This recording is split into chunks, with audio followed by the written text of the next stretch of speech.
Hi Sagittarius, welcome to your July 2020 love reading. It's Raina here. So, the heart of the matter is the Four of Swords. This is a card of taking a breather, of perhaps doing some reflection, having solitude, this kind of rejuvenation of the body. And how this relates to relationships is, for instance, a couple who is separated. So if you're married, they might call it a legal separation.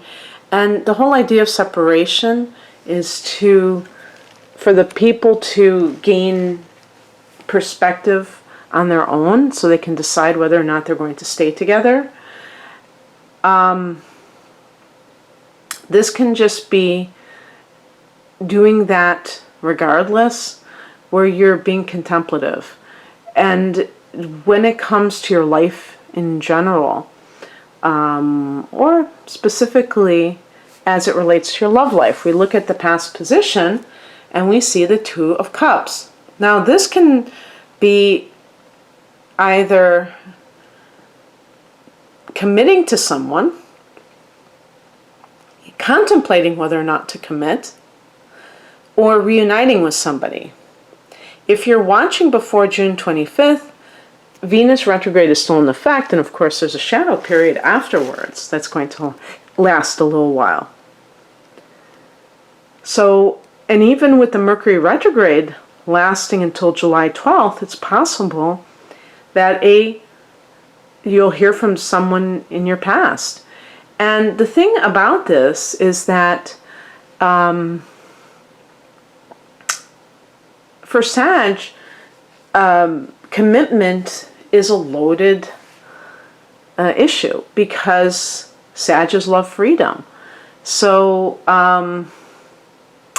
the bottom line is whether or not you're really being honest with yourself. If you're someone who cares for another person and yet you find yourself hyperventilating at the thought of, having to, committing to that relationship, there may be reasons for that. There's something about it that feels like you're losing something. And that is something to think about and to really, I would say the Four of Swords is a great card of self-inquiry, which you're getting to the root of the matter through kind of questioning and, a series of questions that you engage yourself with and trying to figure out like what exactly is bothering you about whatever it is that is causing you to kind of pull back. And if this is a card related to getting back with somebody, maybe that's why you're kind of taking that time away from a current relationship, because perhaps this is somebody that you've always loved and you might have gotten involved with somebody on a rebound and you didn't mean to be deceptive or anything like that. At the time, perhaps you're just trying to protect yourself, but you realize that this other person is who you truly love and who you truly want to be with. The higher message is the Ten of Wands. This is a card of carrying a burden that may not be yours. So as a spiritual message, the question becomes in any relationship that you get involved with, Sag, is it mutual? Is it something that you're trying to make happen? And maybe to the detriment of your own well-being, that you're trying to make something happen that is just not happening. And even if you get back with somebody, is it going to be a mutual, reciprocal relationship?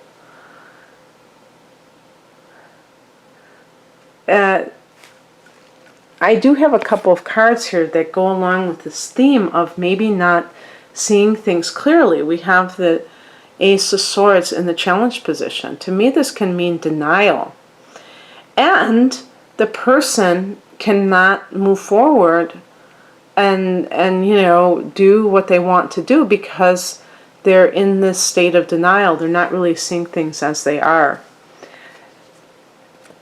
Is this with somebody who is an air sign? Gemini is your opposite sign. There's Aquarius, there's Libra. And you are compatible with air signs. But the thing is that the one area that there might be a bit of conflict between you and an air sign is that it may be hard for you to determine that this person really cares, because they will tend to be more verbal, cerebral, and not necessarily coming from that passionate, fiery place that you are, Sag. And that can lead to feelings that the other person doesn't have the same regard for you as you do for them. In that particular scenario, it's a matter of accepting people as they are. I feel like this is more about commitment issues, and in some cases it may even be yours. And I feel, as a Sagittarian myself, that we can totally be committed if we're with the right person, and that's the key. I'm laughing because somebody wrote to me and said, yes, we know you're a Sagittarius. So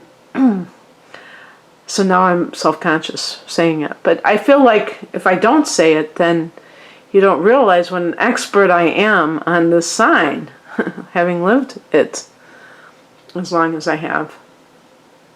So, the Ace of Swords, when I'm reading it in the upright position, is really being able to feel that sense of mental clarity. And I know myself when I'm trying to make a decision or decide whether or not something is the right thing to pursue, which I guess is a kind of a decision. A lot of times, and I don't have any Libra in my chart, so I don't have anything to blame it on that I can think of, that it's so hard sometimes to really feel comfortable with my choices, because I can see different sides of it, and I can see the pluses and negatives of everything, and so it's hard to, I mean, it's going to be certain situations, but the more important ones. So if you have recently reunited with somebody, and there's a part of you, maybe they're the one that wants to get back together, but you are not sure about it, you definitely should think long and hard, because there's a reason that you broke up. And perhaps with the Ace of Swords in the challenge position, you're willing to kind of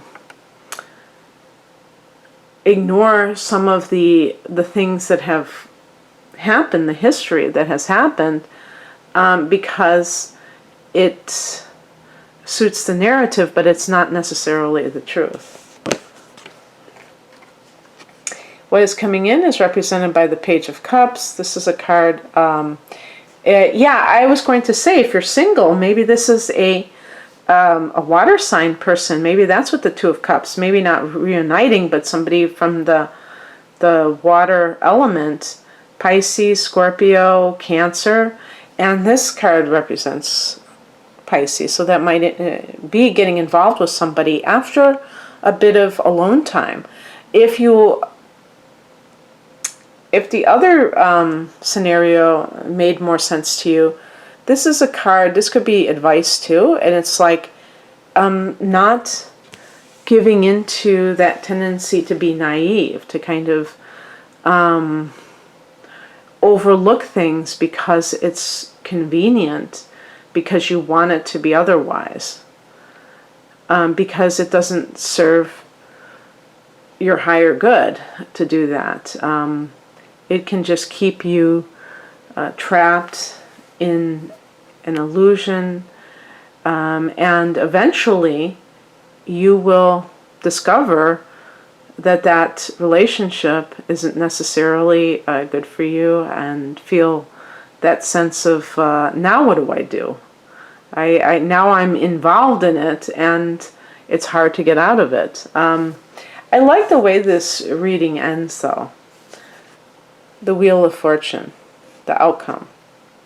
The Wheel of Fortune is a cycle, and we have cycles in life.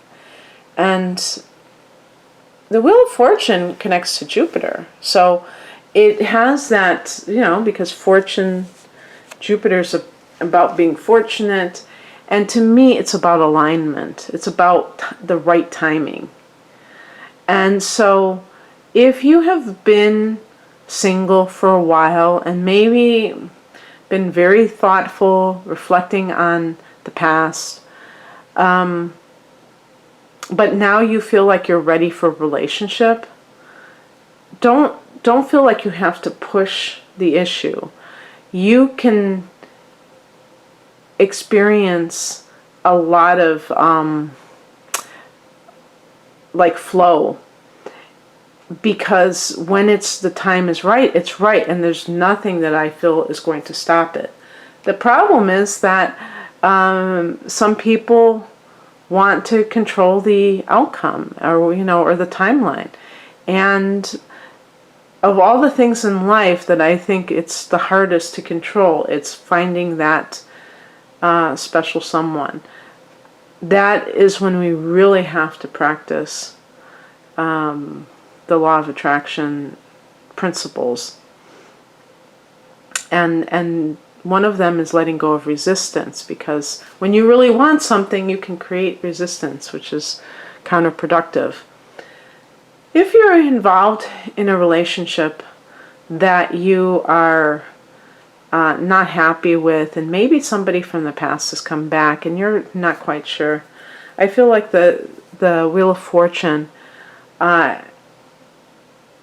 if other things pan out, and that would require a lot of observation and not being very impulsive or impatient, the Wheel of Fortune could be saying that when, that the time had to be right for that person to come back into your life. And even if it's messy right now, if you're with someone and you're not happy, perhaps that is why it happened when it happened, because it allows you to make necessary changes and feel that you're doing so for the betterment of your life. Whereas if you would have left, you didn't have that kind of catalyst, in other words.